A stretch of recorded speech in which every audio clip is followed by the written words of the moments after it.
I had just moved to a quiet town, hoping for a fresh start and the chance to make some friends. But as the days passed, I found myself on the receiving end of relentless bullying at my new school. Halloween was fast approaching, and the other kids decided it was the perfect time to test my worthiness as their potential friend. They came up with a sinister plan. I was to enter the abandoned and decrepit apartment complex that stood a block behind our neighborhood on Halloween night. The mere thought sent shivers down my spine, but the desperation to fit in drove me to accept the challenge. This ominous apartment complex had a dreadful reputation. Its windows were shattered, and thick vines clung to the walls. Graffiti covered every inch of its exterior, and locals whispered about it being a haven for drug users, with flickering lights seen through some of its windows on certain nights. However, I was blissfully ignorant of these chilling details as the night of Halloween drew closer. On that eerie night, my new friends and I met up in our neighborhood, all of us dressed up in costumes that concealed our true intentions. A mixture of fear and the burning desire to fit in churned within me as we walked towards the ominous building. Approaching the apartment complex, an unsettling atmosphere descended upon us. Everyone else waited outside while I made my way through the entrance. The broken glass around the front door crunched loudly under my footsteps. There was an eerie silence within the building, and the air was damp and heavy with a musty odor, making my skin crawl. In those initial moments, fear nearly overwhelmed me, but as I stood there, an odd sense of calm curiosity began to replace my dread. With cautious steps, I ventured forward and peered into a room on the left, which looked to have once been a welcoming space, but was now reduced to a makeshift campsite left behind by an unknown visitor. Continuing down the hallway on the right were the first floor rooms. The doors, some shut, some open, and a few entirely missing, lined the hallway on both sides. The numbers that once marked them had vanished, leaving only faint, ghostly shadows behind. I couldn't help but peer into the darkened rooms, where darkness and dust reside in place of occupants long past. Heading up the creaky stairs to the second floor, I encountered an even more dismal scene. The rooms here lacked doors, and the overall condition was far worse than on the first floor. A growing sense of unease gnawed at me. While exploring the hall, nearing the last set of rooms, I heard an ominous sound, an unmistakable crunching of glass nearby. A shiver ran down my spine as I turned to head back to the stairway, only to be met with the appearance of a shadowy figure blocking my path. My scream pierced the air as the figure lurched towards me, moving erratically, as if stumbling with every step. The pungent stench emanating from the figure reached my nose before the figure itself did. Panic surged through me, freezing me in place. The figure pounced on me, covering my mouth and muttering incoherently. In that terrifying moment, when my head hit the floor and the weight of the man bearing down on me, I snapped back to reality. Not knowing what to do in this situation, instinct overtook my actions, and I drove my knee with all my strength straight into the figure's groin. His grip loosened just enough for me to force his elbow away, freeing my mouth and upper body. I squirmed and squirmed until I managed to break free. Without pausing for a breath, I sprinted towards the stairway, knowing that if I hesitate for a moment, my life could be over.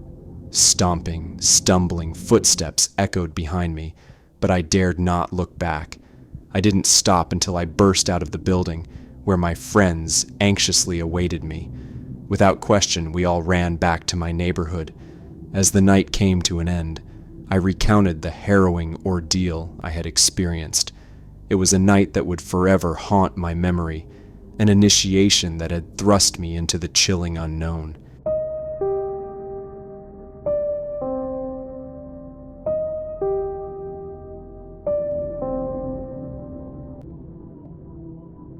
On Halloween night, I had just returned home from a festive gathering, the echoes of laughter and merriment still fresh in my mind. Little did I know that the night would soon take a harrowing turn. As I settled into my living room, the soft glow of my dimly lit lamp casting eerie shadows across the walls, an unnatural chill enveloped the room. My breath hung in the air like mist as an unsettling presence made itself known. The first sign of intrusion came as a whisper of movement in the hallway, a flicker of movement just beyond my periphery. My heart quickened as I cautiously rose from my seat, my senses on high alert. The darkness seemed to seethe with malevolence as I made my way down the dimly lit corridor. I passed the noise off as Halloween jitters. My newly built house was still settling at this time, and creaking noises were heard from time to time.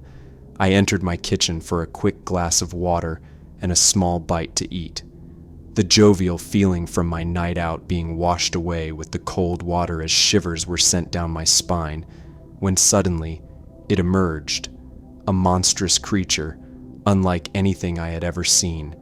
Its body was a grotesque amalgamation of sinewy appendages.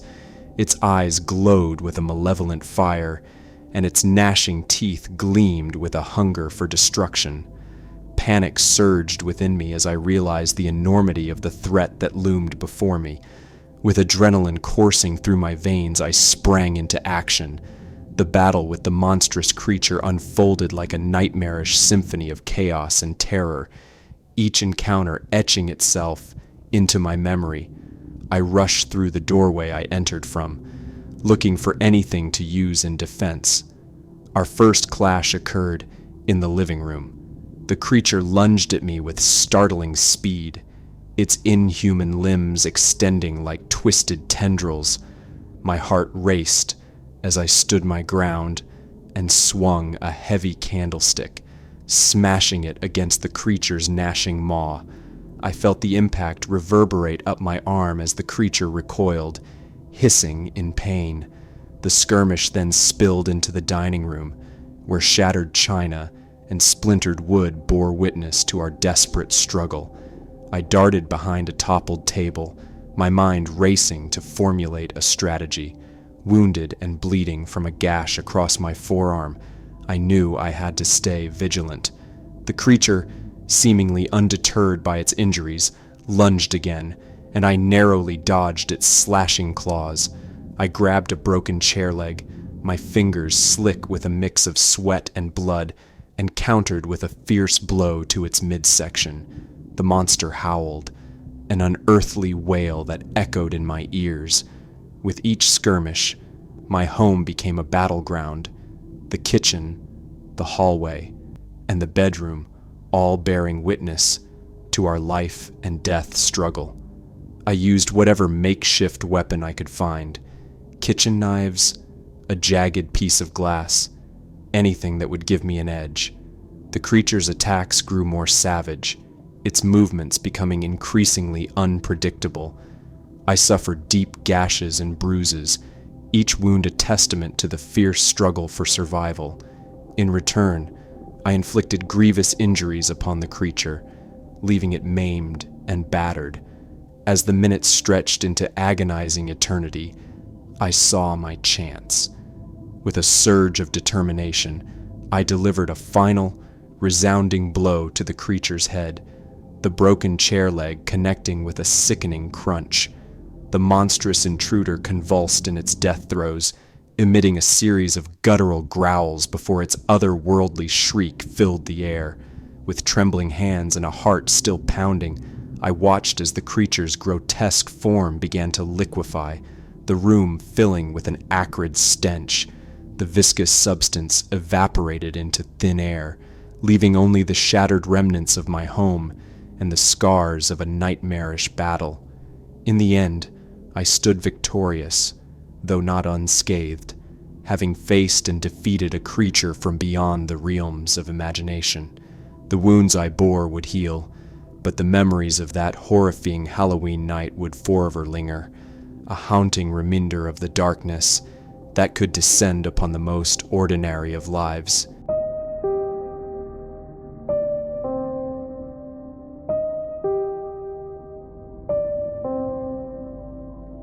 This Halloween, my friends and I had decided to explore the legendary Enigma's Grove. It was a local legend, a dark, secluded forest rumored to be inhabited by malevolent spirits and the ghosts of witches long past. It was the perfect setting for a Halloween night. As we made our way into the woods, our flashlights cutting through the dense darkness, the chill in the air seemed to grow colder with every step. The eerie silence was broken only by the occasional hoot of an owl or rustling of leaves in the wind. We had been walking for what felt like hours when we stumbled upon an old, decrepit cabin deep within the woods. The cabin was in ruins, its windows shattered and walls covered in ivy and moss. It was the kind of place that sent a shiver down your spine just by looking at it. Curiosity got the better of us, and we decided to explore the cabin's interior. The creaking floorboards beneath our feet added to the unsettling atmosphere. It was as though the very wood of the cabin groaned in protest of our presence. As we ventured further inside, we came across a room that sent a wave of unease through us. It was a room filled with old, dusty books, their pages filled with strange symbols and incantations. The air felt heavy with a sense of foreboding, and we exchanged nervous glances, but the most unsettling discovery was yet to come. In the corner of the room, we found a crude, hand-drawn map of the surrounding woods. It was covered in cryptic markings and led to a location deep within the forest. Despite our growing fear, we couldn't resist the temptation to follow the map's path. It led us deeper into the grove, where the trees seemed to close in around us, their twisted branches forming ominous shapes in the moonlight. As we reached the map's designated spot, we found a shallow, unmarked grave. The realization sent a shiver down my spine. This was no ordinary forest, and we were standing on unhallowed ground. Suddenly, a bone-chilling breeze swept through the trees, extinguishing our flashlights and plunging us into darkness. Panic set in as we fumbled for our phones, desperate to relight our way. But as the phone screens came to life, we were met with a horrifying sight. All around us, spectral figures materialized in the darkness, wailing, tormented souls with hollow eyes fixed upon us. In our terror, we stumbled back, trying to escape the encroaching spirits. But no matter how fast we ran, they were always one step behind, their ghastly hands reaching out for us. In our frantic flight, we found ourselves back at the ruined cabin, where the malevolent spirits seemed to hesitate at the threshold. It was as though the cabin offered some form of protection against the vengeful entities. We barricaded ourselves inside the cabin, our hearts pounding with fear as we watched the spectral figures outside.